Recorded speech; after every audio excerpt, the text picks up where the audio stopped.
Recording is on.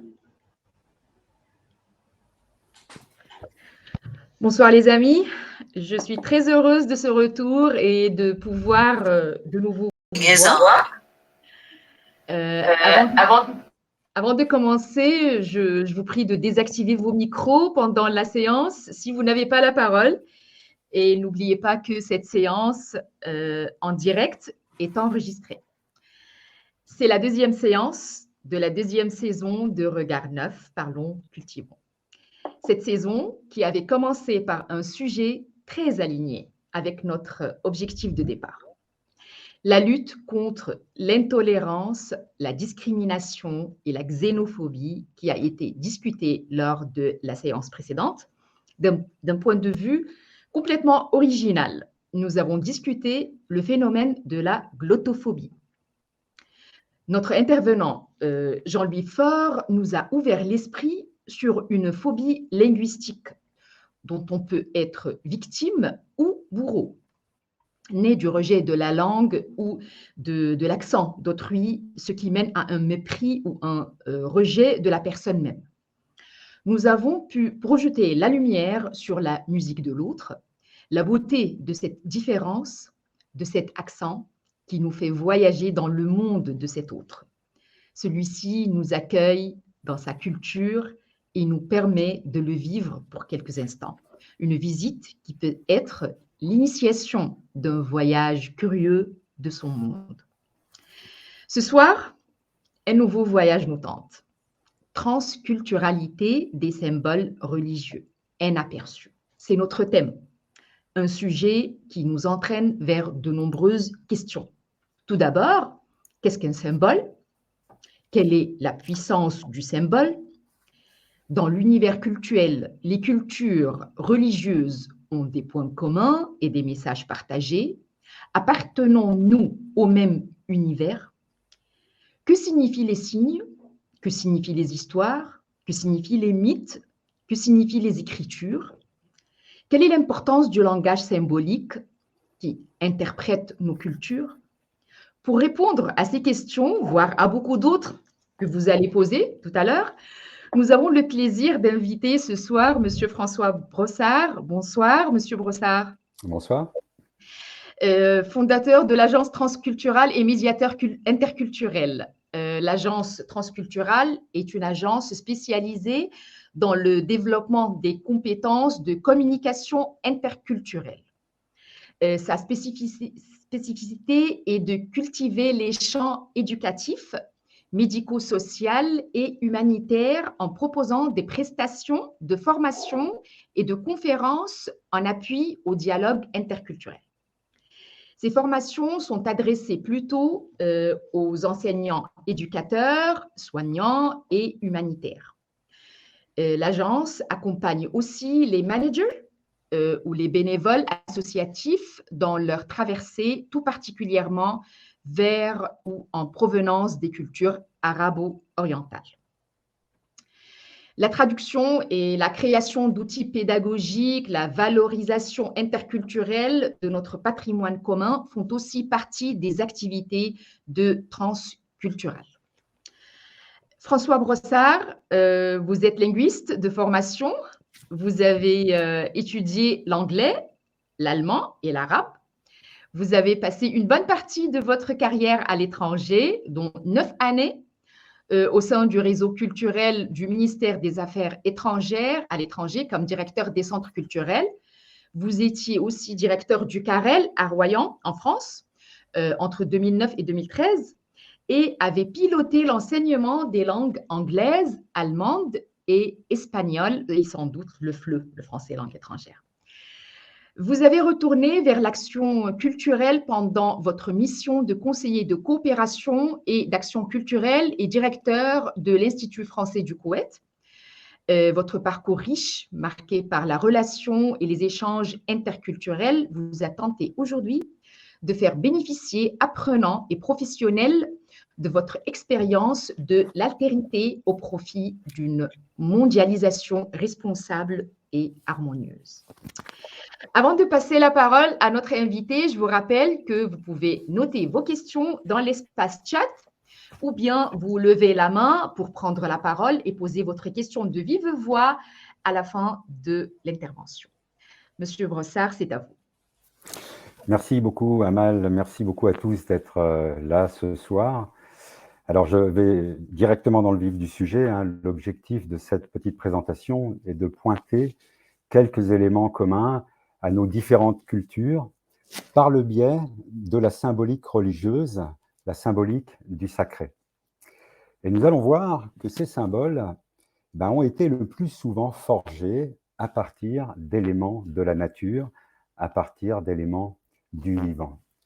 Alors, je vais partager l'écran parce que j'ai quand même quelques petites images à vous montrer. Voilà.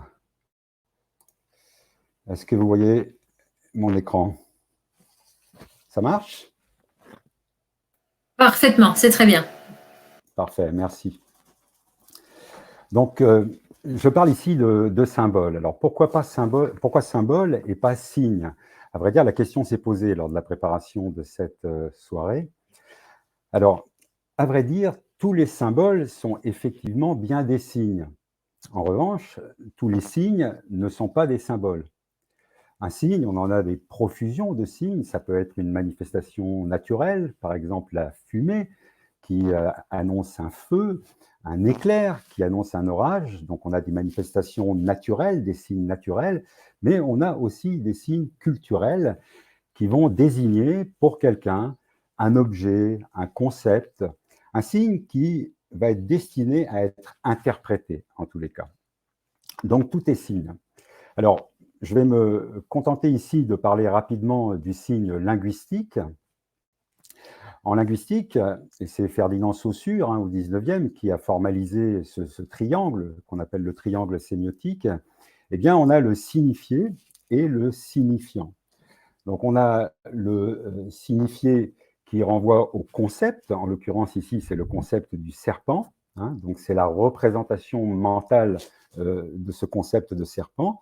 Et en face, de l'autre côté de la pièce, sur le versant, sur le recto, je dirais, on a le signifiant, donc qui est le signe matériel, cette représentation du signe matériel, qui, elle, va prendre différentes formes selon les langues. On va l'appeler serpent, on va l'appeler snake, en arabe, on va l'appeler haya, etc., etc. Donc, ce qui est important de comprendre, c'est qu'avec le signe, en fait, on a une dimension un peu arbitraire, une sorte de variabilité du signe qui va, dans son signifiant, changer d'aspect. Un symbole, lui, est différent. Un symbole, ça peut être un objet, une image, même un mot écrit, un son, un être vivant, enfin, toute marque qui représente quelque chose d'autre, mais sur un mode un peu différent, par association, ressemblance ou convention.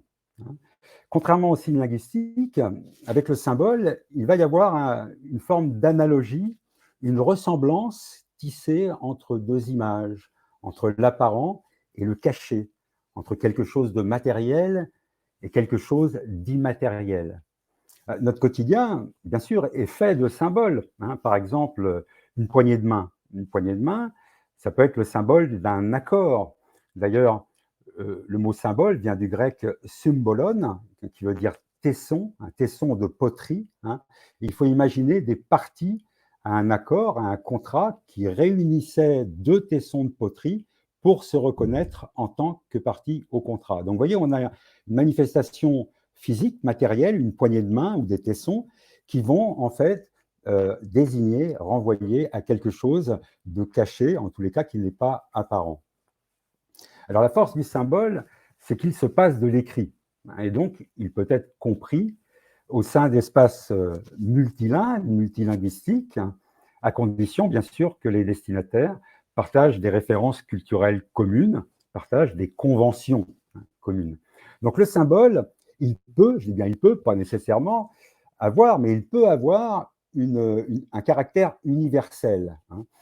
Et ces références culturelles communes, elles sont souvent imprégnées de religieux. Alors en guise d'illustration, on va prendre le symbole à droite de l'écran. Ce symbole qu'on connaît, c'est le symbole de la pharmacie, un symbole a priori profane. Et ici, dans le cas de cette image, on peut déjà poser deux questions. D'abord, où est la référence religieuse? Et ensuite, quel rapport avec la pharmacie? Bon, la coupe, on peut voir éventuellement un rapport, mais le serpent, quel rapport avec la pharmacie? Alors précisément, ce symbole du serpent trouve sa source dans la pensée religieuse, dans la pensée mythique. Alors, dans le christianisme, le serpent, évidemment, ça nous évoque tout de suite la figure du péché dans la Bible avec Adam et Ève, la pomme, le jardin d'Éden, etc., hein. Et pourtant, le symbole, eh bien, dans beaucoup de cultures, il a un aspect très positif. C'est un symbole guérisseur, hein, qu'on va trouver, d'abord, déjà, on va le trouver dans la Bible, on va le trouver dans le livre des Nombres, hein, où vous voyez ici, regardez cette image sur la gauche, on a Moïse qui va, sous le commandement de Dieu, façonner un serpent en métal, un serpent d'airain, qu'on va appeler le Néoustan. Et ce serpent, il va avoir le pouvoir divin de guérir celles et ceux qui ont été mordus par de vrais serpents. Il suffisait en fait de regarder le serpent d'airain pour guérir. Alors, ce qui est intéressant, c'est que ce thème du serpent guérisseur, il est emprunté, en fait, ou il a été élaboré aussi par rapport à une autre mythologie, en l'occurrence la mythologie grecque. On reconnaît ici au centre peut-être le dieu grec de la médecine, qu'on appelle Asclépios, hein, c'est Esculape pour les latins. Et regardez, Asclépios, il a un bâton, et au pied d'Asclépios, il y a un serpent, hein, si vous pouvez le distinguer. Et ce serpent va venir s'enrouler autour du bâton d'Asclépios. Donc, vous voyez, on commence à revenir un petit peu à ma première image, à cette coupe d'Hygie, hein, le symbole de la pharmacie, Hygie étant d'ailleurs la fille du dieu Asclépios. Alors, cette vitalité du serpent, hein, on va la retrouver dans d'autres cultures beaucoup plus éloignées, par exemple dans l'hindouisme, avec un serpent qu'on appelle le Kundalini, hein. Alors là, on est dans l'hindouisme, on est dans l'iconographie tantrique, c'est-à-dire tous les textes, les doctrines qui sont liées à la pratique du yoga. Et on va avoir un serpent lové, en fait placé en bas du dos du yogi, au niveau de son coccyx, et qui va remonter progressivement la colonne vertébrale pour aller jusqu'à la tête. Donc ce serpent, c'est un symbole, c'est une énergie spirituelle qui va permettre au yogi, en fait, d'atteindre l'état qu'il souhaite atteindre. Donc vous voyez, cette vitalité du serpent qu'on retrouve aussi dans l'art islamique, hein, où le serpent est un animal qui est symbole de mort et de résurrection.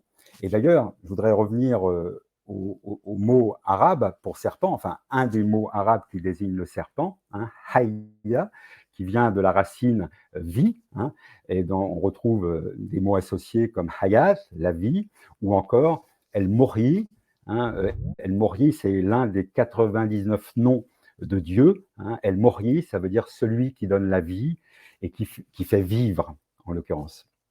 Donc, vous voyez, on a à travers ce symbole très vivant et positif du serpent, quelque chose qui est présent un peu partout dans beaucoup de mythologies. Alors, j'ai parlé ici des religions du livre, des Grecs, mais on pourrait évoquer le serpent à plumes des Aztèques, on pourrait évoquer le serpent arc-en-ciel des aborigènes, ou encore les cultes du serpent en Afrique noire.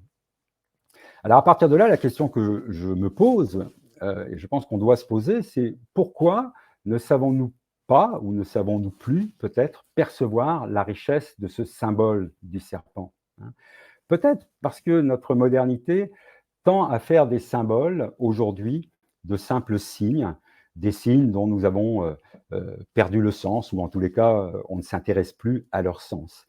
Aujourd'hui, un symbole, c'est quoi? Un symbole, ça évoque plutôt les icônes de nos écrans d'ordinateur, les fameux smileys, vous savez, les émoticônes. Alors, ils n'ont plus du tout, ces symboles, une fonction symbolique, mais seulement une fonction iconique, c'est-à-dire qu'ils reproduisent sommairement l'image d'un objet visible. Et donc, on a cette perte, d'ailleurs pour la coupe d'Hygie elle-même, hein, qui est rabaisser simplement au rang d'enseigne dans la rue. Hein. C'est cette enseigne qui nous permet précisément de localiser la pharmacie. Parce qu'en vérité, aujourd'hui, dans notre société, quasiment personne ne se rappelle de ce caractère guérisseur, protecteur du serpent. Et c'est un peu ironique parce qu'il y a des entreprises spécialisées dans les biotechnologies qui développent des nouveaux médicaments à base de venin de serpent, hein, des médicaments qui pourront soigner des maladies aussi diverses que le diabète, les maladies neurodégénératives, l'obésité, et j'en passe. Alors, au passage, hein, ces innovations thérapeutiques nous ramènent aussi un peu au sens premier du mot pharmacie, qui vient du grec pharmakon, hein, pharmakon, qui signifie à la fois remède et poison. Hein. C'est très intéressant parce que ça nous montre aussi que l'excès de médecine, qui est à la base un remède, l'excès de médicaments, eh bien, peut prendre un aspect extrêmement négatif, nocif, et devenir un poison. Et c'est ce qui est d'ailleurs a valu à Asclépios d'être foudroyé par Zeus, mais c'est une autre histoire. En tous les cas, on peut peut-être être d'accord sur le fait que nous avons largement délaissé le symbole symbolique, et sans doute cet abandon est lié à la désacralisation de nos sociétés humaines modernes. Parce qu'en fait, le langage symbolique, il est vraiment différent du discours objectif, rationnel, un discours qui s'intéresse à l'objet dans sa réalité tangible. Le langage symbolique, lui, c'est vraiment le véhicule idéal de la pensée mythique, de la pensée religieuse, de la spiritualité. Hein. Et il exploite, pour ce faire, la ressemblance entre, encore une fois, quelque chose de matériel et quelque chose d'immatériel, entre l'apparent et le caché, entre l'ici-bas et l'au-delà. En fait, chaque objet de ce bas monde peut ainsi figurer symboliquement une chose mystérieuse, quelque chose qui ne peut pas être perçu par la raison, qui ne peut pas être perçu par le logos. Il y a un anthropologue français, Lévi-Strauss, qui, en évoquant cette pensée religieuse, a parlé de pensée sauvage. Alors, il ne voulait pas dire une pensée barbare, mais une pensée en fait qui appartient à la nature. Et Lévi-Strauss nous dit que cette pensée, en l'occurrence, est tout aussi rigoureuse que celle des mathématiciens, des philosophes, des scientifiques, mais simplement, elle est différente en nature. La pensée sauvage, la pensée mythique, c'est une pensée qui pense son objet, quel que soit l'objet, à l'aide d'éléments du monde réel. Ce n'est pas une pensée abstraite qui réfléchit sur le monde, c'est une pensée qui réfléchit à l'aide du monde, et c'est très différent. Les éléments du monde, dans cette pensée, il faut les voir comme un matériau à partir duquel se construit un récit. Hein. Les objets de la réalité vont devenir des images à l'aide desquelles le récit va nous dire autre chose. Le récit va devenir porteur de signification, porteur de sens, ce sens que nous autres modernes, nous plaignons souvent d'avoir perdu. Donc le matériau de la pensée symbolique, ce sont d'abord les éléments de la nature. Ceux qui les manient le mieux, ces éléments, eh bien, ce sont évidemment les poètes, ces prêtres universels. Et ici, je voudrais juste vous montrer cette strophe très célèbre d'un de nos plus grands poètes, Baudelaire, qui écrit « La nature est un temple où de vivants piliers laissent parfois sortir de confuses paroles. L'homme y passe à travers des forêts de symboles qu'il observe avec des regards familiers. » Vous voyez, je pense que nul mieux que Baudelaire n'a dit plus clairement le lien entre les dimensions naturelles et spirituelles. Pour Baudelaire, la nature a vraiment ce pouvoir de transporter notre esprit, nos sens vers un au-delà. Moi, ce que j'aime beaucoup, c'est le dernier vers, il parle de forêt de symboles, qu'il observe avec des regards familiers. On a l'impression qu'on est dans un rêve ici, vous voyez. On traverse cette forêt de symboles qui nous regarde avec des regards familiers. Alors, on ne les reconnaît pas vraiment, on les reconnaît un peu, on a le sentiment, comme dans des rêves, de croiser quelque chose qu'on connaît. Et là, je trouve qu'on n'est pas très loin de l'idée de la réminiscence de Platon, le ressouvenir. Vous savez, Platon, rappelez-vous, pour lui, la connaissance, c'est une remémoration d'un savoir acquis avant la naissance et qui a été effacé, qu'on a oublié au moment de l'incarnation. Un peu comme si cette pensée symbolique, c'est une pensée que nous détenions avant notre naissance. Alors là, je voudrais mentionner juste un autre philosophe beaucoup plus récent, Mircea Eliade, au XXe siècle, roumain, qui nous dit que la pensée symbolique, elle précède le langage, elle précède la raison discursive. Vous voyez, donc on est toujours dans cette idée d'antériorité de la pensée symbolique par rapport à la pensée, par rapport au logos. Et pour Eliade, les images, les symboles, ce n'est pas des contes pour enfants, ce n'est pas des sornettes, des superstitions. Pour lui, cette pensée, elle répond à une nécessité. Les symboles, ils remplissent une fonction. Et d'ailleurs, Eliade nous dit que le fait d'avoir abandonné cette pensée mythique, cette pensée symbolique, et d'être aujourd'hui pleinement concentré sur une pensée factuelle, sur une pensée rationnelle, sur un temps linéaire, un temps historique, eh bien, peut-être de là découle ce malaise, cette anxiété de l'homme moderne. Alors, je vous laisse réfléchir à cette réflexion.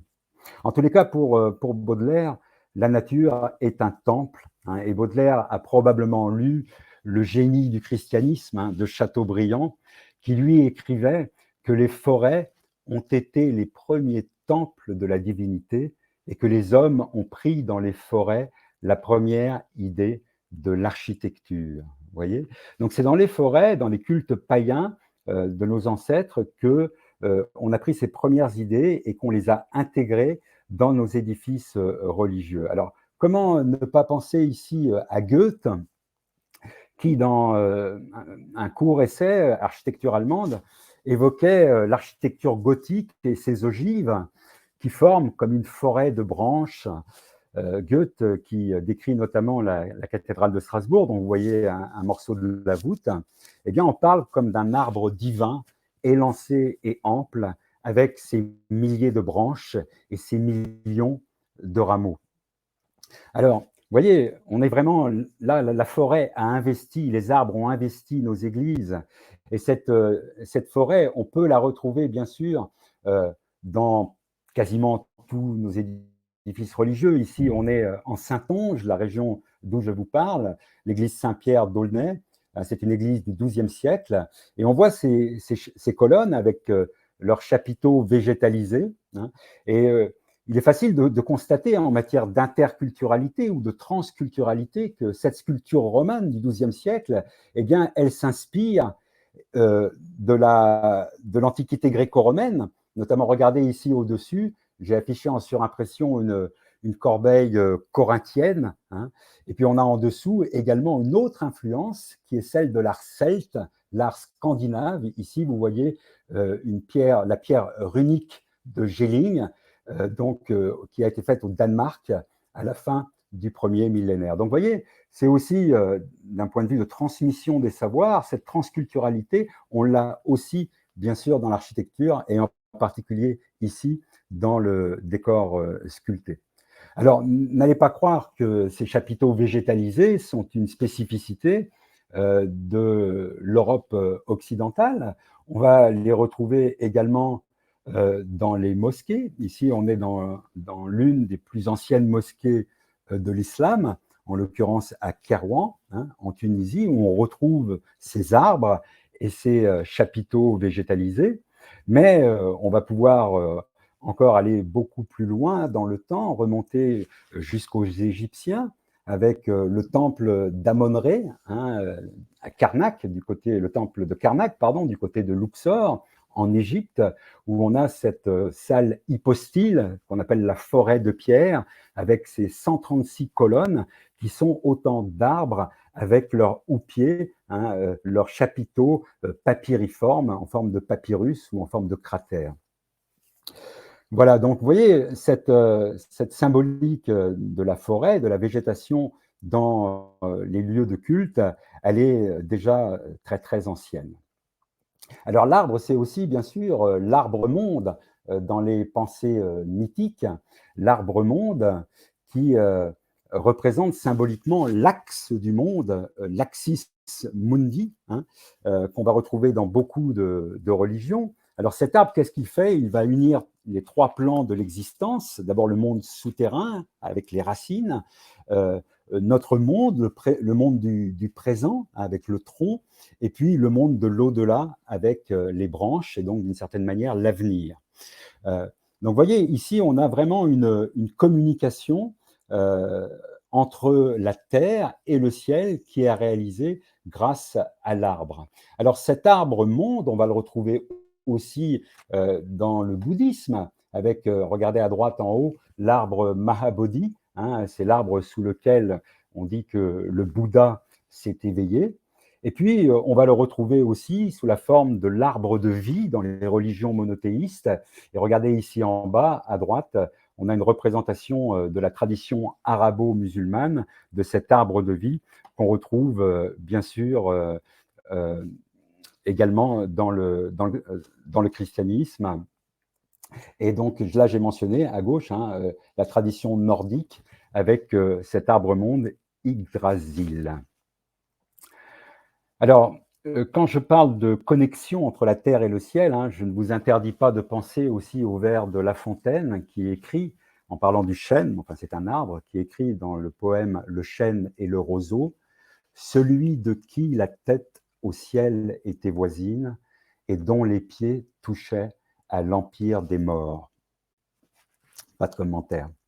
En tous les cas, l'arbre de vie, il va être assimilé par le christianisme, bien sûr, à la croix, l'arbre ultime, cette croix qui, comme l'arbre de vie, a vocation à redonner la vie, cette fois-ci éternelle. Et puis, on peut aussi, pourquoi pas, voir dans la ménorah juive, ici une reproduction de la ménorah du temple, eh bien, là aussi, un arbre.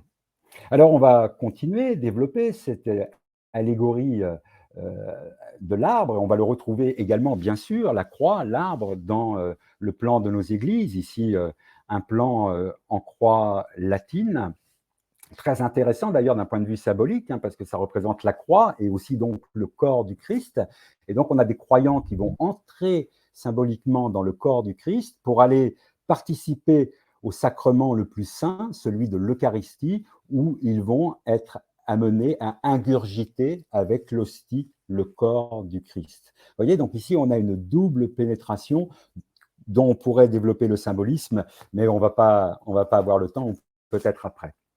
En tous les cas, cette église en croix latine, on peut aussi l'extrapoler au plan de la cité, et bien avant le christianisme, certains ne s'en sont pas privés. On trouve des plans d'organisation des cités en Chine, en Crète, bien avant le christianisme, en Égypte et aussi dans le monde romain. Regardez ici, vous avez le plan de la ville d'Apamée, cité romaine, qui était donc en Syrie, qui est organisée sur un plan en croix, avec dans le sens vertical le cardo, orienté nord-sud, coupé par le decumanus, orienté est-ouest. Donc on a vraiment ici avec la croix une structure de repérage spatial qui était familière aux anciens dans l'Antiquité.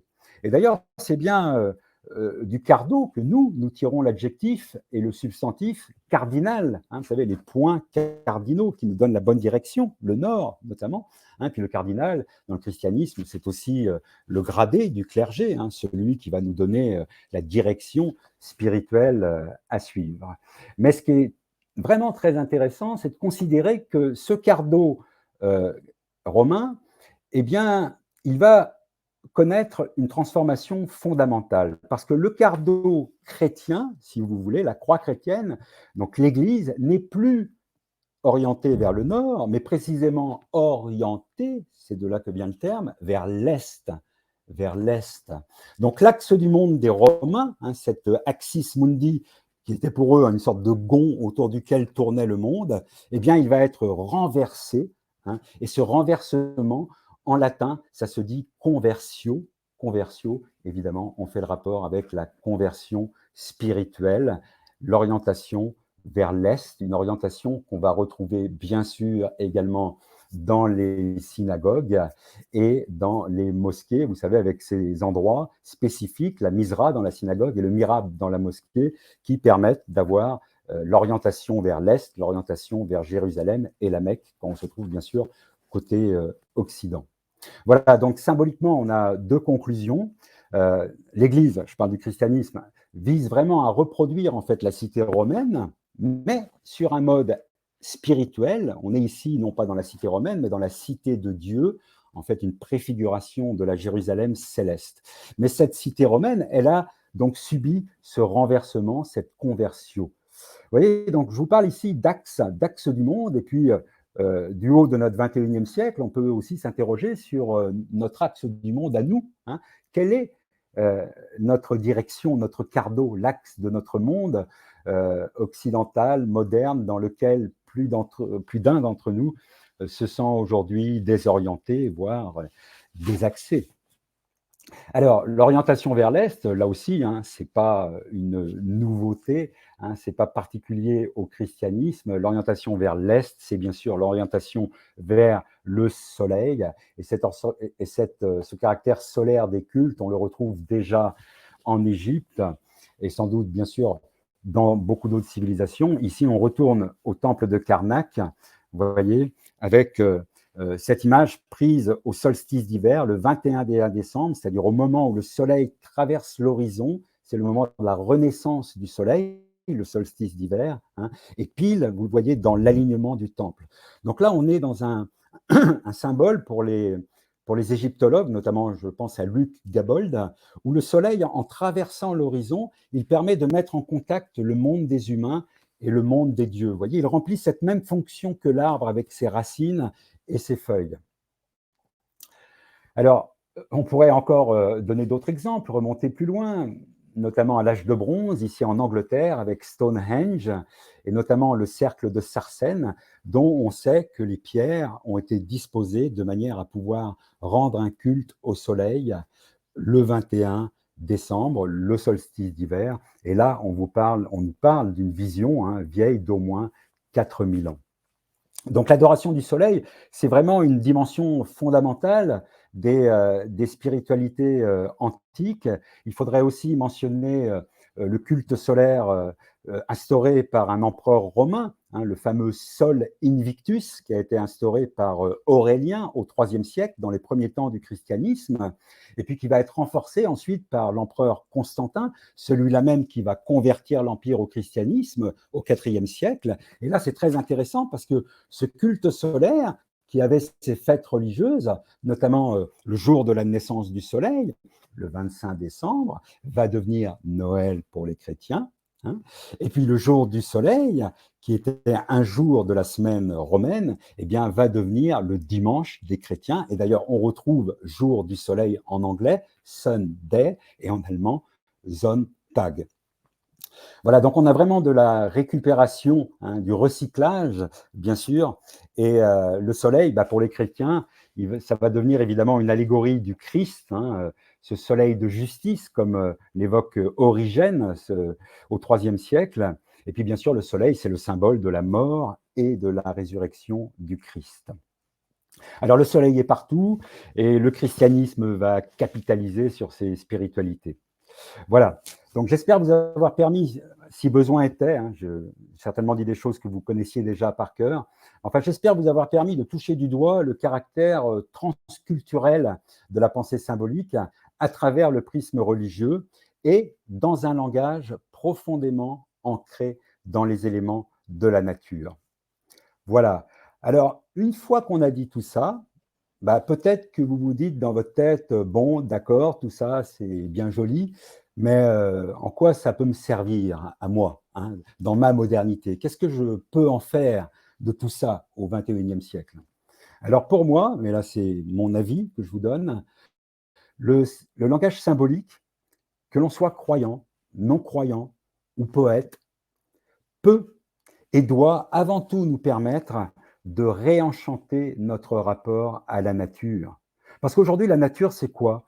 C'est surtout une ressource économique, une ressource récréative où on va passer du bon temps, ou une ressource écologique. Donc on a aujourd'hui, depuis je dirais, notre modernité, on peut parler peut-être du 17e, 18e, on a vraiment une vision utilitariste de la nature.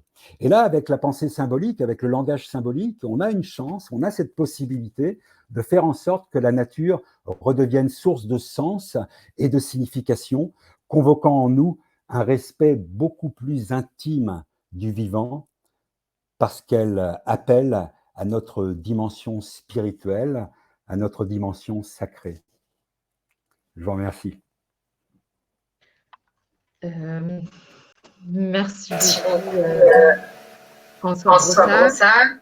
Merci de cette intervention originale.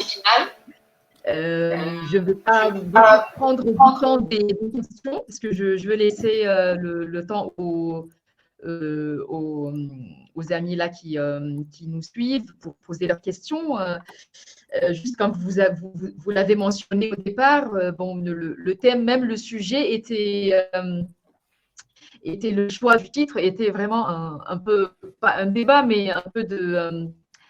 bon, on a discuté un peu sur symboles et signes, et bon, voilà, vous l'avez bien expliqué là que bon, tous les symboles sont des signes, mais tous les signes ne sont pas des symboles.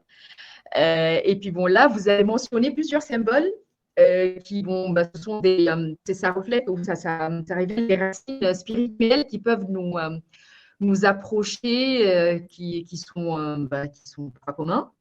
Alors, bon, merci beaucoup. Et j'adore la question que vous avez posée là pour nous faire travailler la tête, pour ouvrir l'horizon là sur la pensée symbolique et la pensée matérielle où on vit aujourd'hui et qu'est-ce qu'on a perdu. Par contre, je ne suis pas très d'accord là sur le fait que bon, c'est une perte, le fait de voir maintenant les symboles qu'on trouve, par exemple, dans le langage numérique ou tout ce qu'on trouve sur Internet.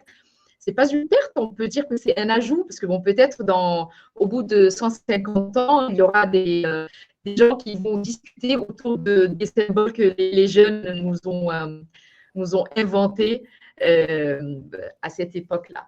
Bon, alors là, je laisse Christine gérer les questions. Alors, vous n'hésitez pas soit à intervenir directement, hein, c'est fait pour ça le direct, soit à lever la main si quelqu'un parle et que vous voulez la prendre. Alors, en attendant, puisque vous faites un petit peu les timides, moi j'aurais une question pour François. J'aimerais savoir, puisque vous avez utilisé les deux termes, et franchement, moi je ne vois pas la différence entre interculturel et transculturel. Est-ce qu'il y a une différence ou pas du tout?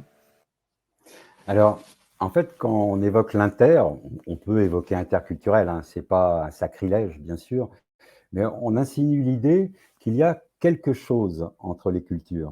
Vous voyez ? Or, quand on parle de transculturalité, là, on est beaucoup plus dans une dynamique. On est dans quelque chose qui circule à travers les cultures, comme les symboles, précisément.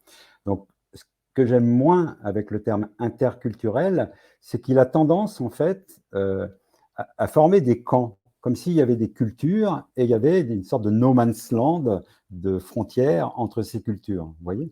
Alors que les cultures, c'est ce que j'ai essayé de montrer ce soir, eh bien, elles sont en fait complètement imbriquées, hein. Il n'y a pas de limite à proprement parler entre les cultures.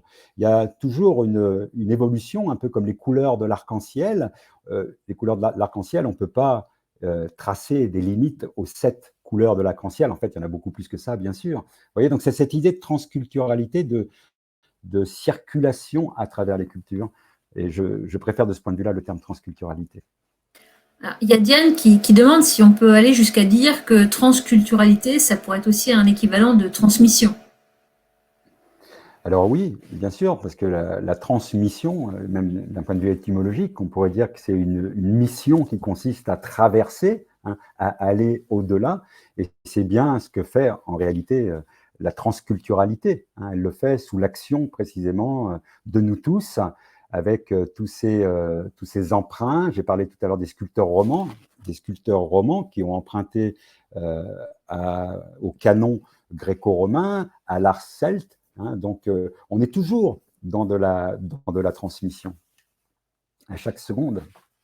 Et à notre époque moderne, donc, parce qu'on a bien compris que ça remonte à 4000 ans, on a vu des évolutions, mais est-ce que actuellement, à part les smileys, il y a d'autres transmissions de symboles qui parcourent notre époque? Alors, bon, je ne suis pas un spécialiste de la symbolique, si vous voulez. Et en fait, pour répondre aussi un peu à Mal, moi, je ne suis pas contre les smileys et les émoticônes, hein. Simplement, je trouve que notre mode de pensée aujourd'hui est un mode qui vise à la simplicité extrême, hein. On veut des symboles qui représentent fidèlement, plus ou moins fidèlement, l'objet qu'elle désigne, en l'occurrence.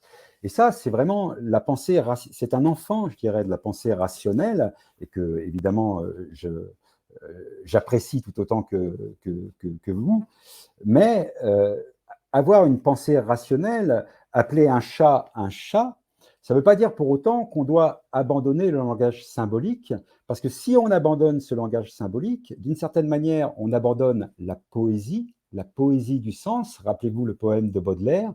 Et du coup, eh bien, nous sommes des éponges, nous, humains, des éponges à sens. On a besoin de sens, on doit donner du sens. Et c'est pour ça qu'on a besoin de symboles au sens fort. J'attends des questions, mais comme il n'y en a pas, je me permets de prendre la parole. Ce n'est pas sans évoquer les phénomènes de la publicité, hein, qui réutilise et qui recycle beaucoup des symboles, hein. Le symbole de l'arbre vert, par exemple. Je pense qu'on a tous une publicité de Leroy Merlin, pour le citer, en tête, ou d'autres. C'est-à-dire que eux, les marketeurs, hein, tous ceux qui travaillent dans le marketing, ils ont bien trouvé la force du symbole et sa réutilisation qui nous parle à tous. Oui, alors, bon, je ne vois pas exactement de la publicité à laquelle vous faites référence, mais encore une fois, si le sens de votre question est de dire, attention, les symboles, ce sont des outils de communication qui sont absolument nécessaires aujourd'hui, qui sont omniprésents, je ne peux pas dire non.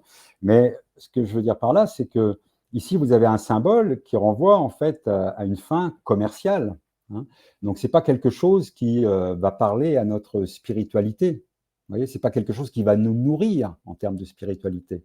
Beaucoup moins certainement qu'un vrai arbre, un chêne, dans une forêt, hein. Vous voyez, donc je ne condamne pas les symboles, on a besoin de symboles pour communiquer. Ce que je dis, c'est que toute cette poésie du symbole, on a tendance aujourd'hui, on sait ce qu'il en est du statut de la poésie dans notre société, hein, on a tendance à l'oublier. Alors, j'espère que le fait de...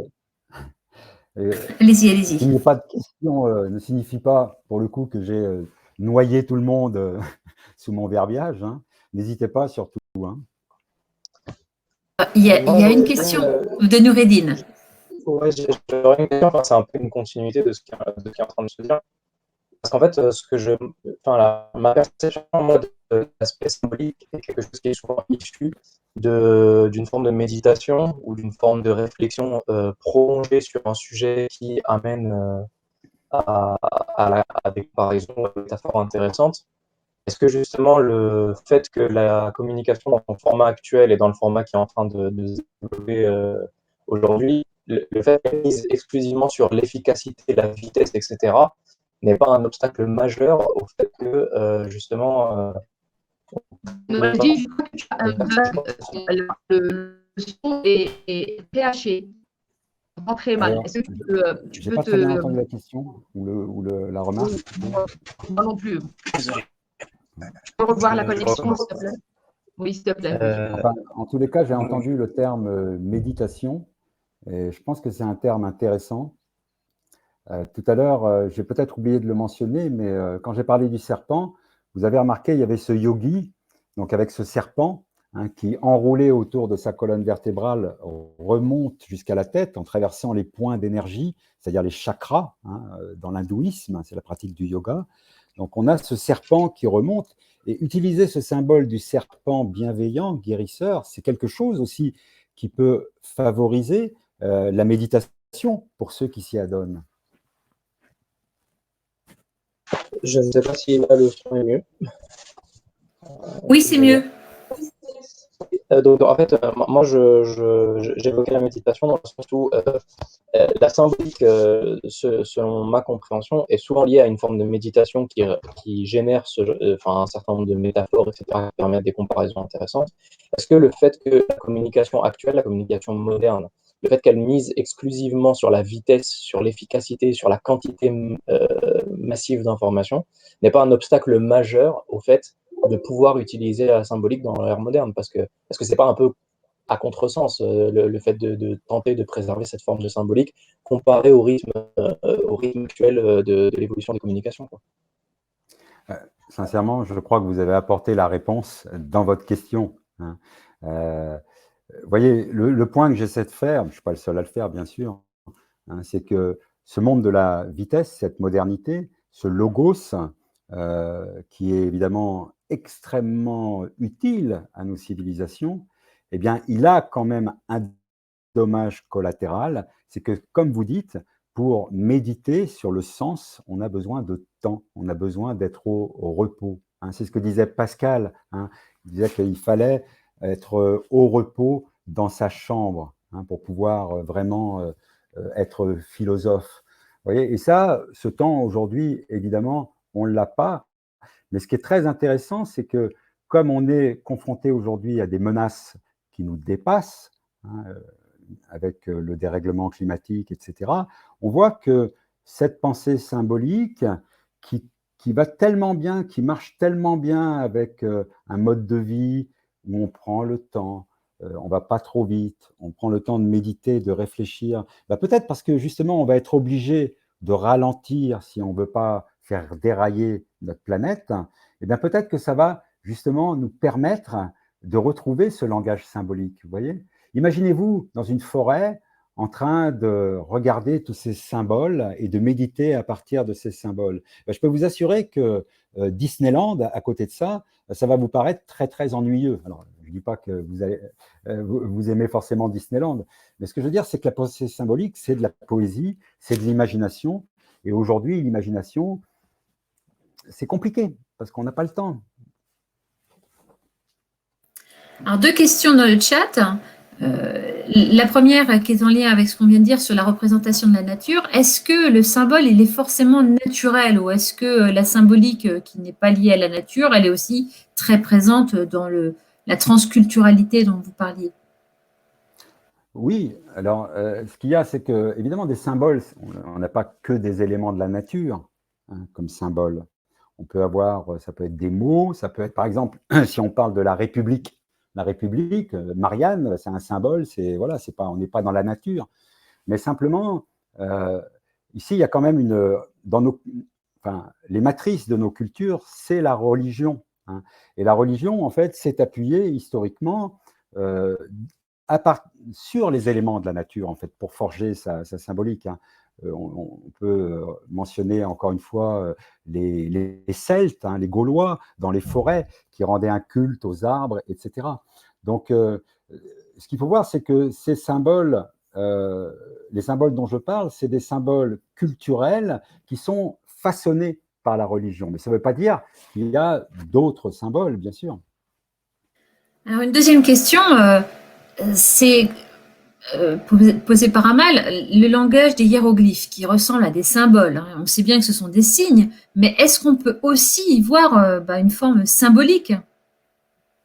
Oui, alors on peut y voir, bien sûr, c'est un langage extrêmement symbolique, parce que pour le coup, il a tendance à représenter vraiment ce qu'il vise, vous voyez, le concept. Donc il est très symbolique.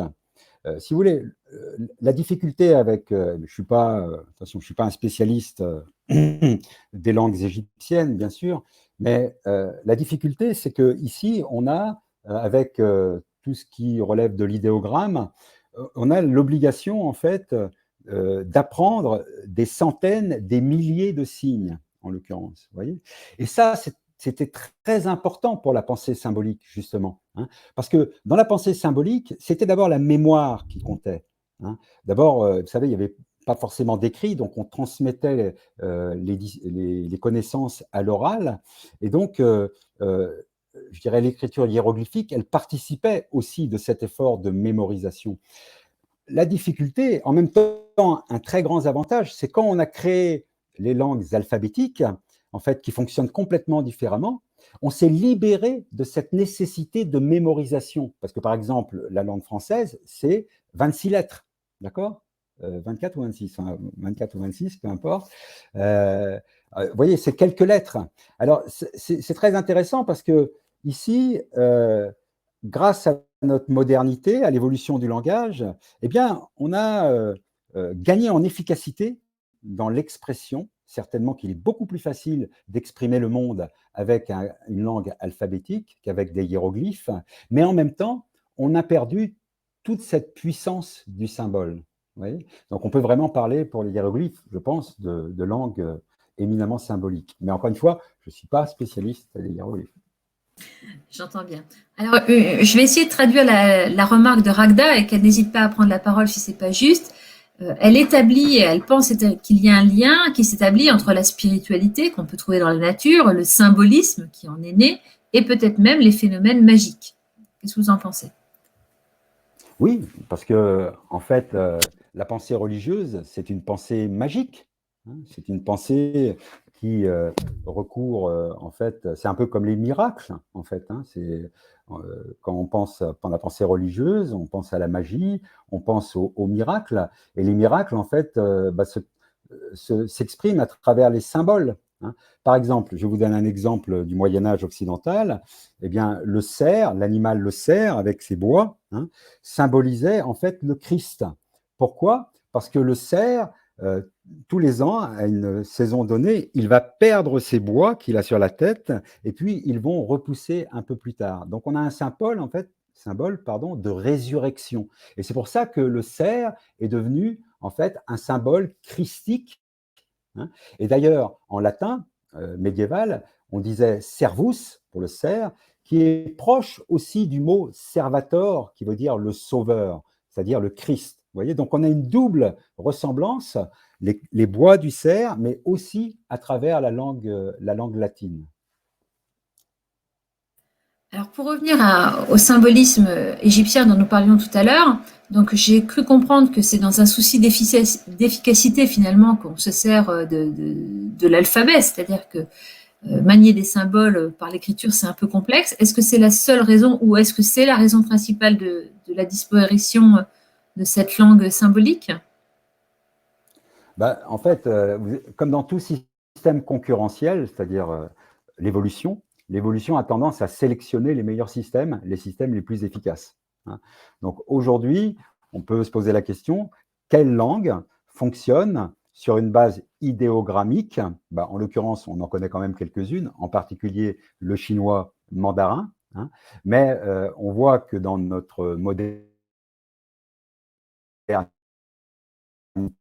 l'avantage est plutôt au donc, je pense que le choix du caractère alphabétique, il a certainement été dicté d'abord par des raisons économiques, hein, tout comme les premiers écrits, avec, je veux dire, les premiers écrits, par exemple, au Moyen-Orient, qui n'étaient pas du tout alphabétiques, les premières tablettes, elles ont été faites, en fait, pour compter, pour faire de la comptabilité. Hein. Et progressivement, en fait, l'humanité a toujours essayé d'aller vers des systèmes d'expression écrits qui permettent, et ça, c'est super important de mon point de vue, d'économiser sa mémoire. C'est-à-dire, on peut fixer à l'écrit et donc, on peut se libérer la tête. Vous voyez ? Et ça, c'est une évolution majeure.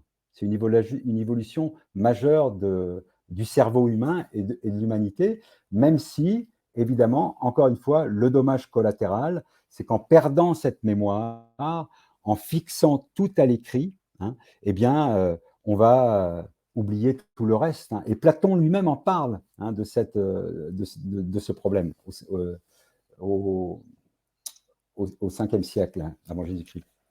Alors si j'ai bien compris, la conclusion et peut-être la solution, ça serait d'aller faire une promenade en forêt et puis de laisser un petit peu s'ouvrir à tous les symboles qui nous entourent et qu'on a oublié de voir.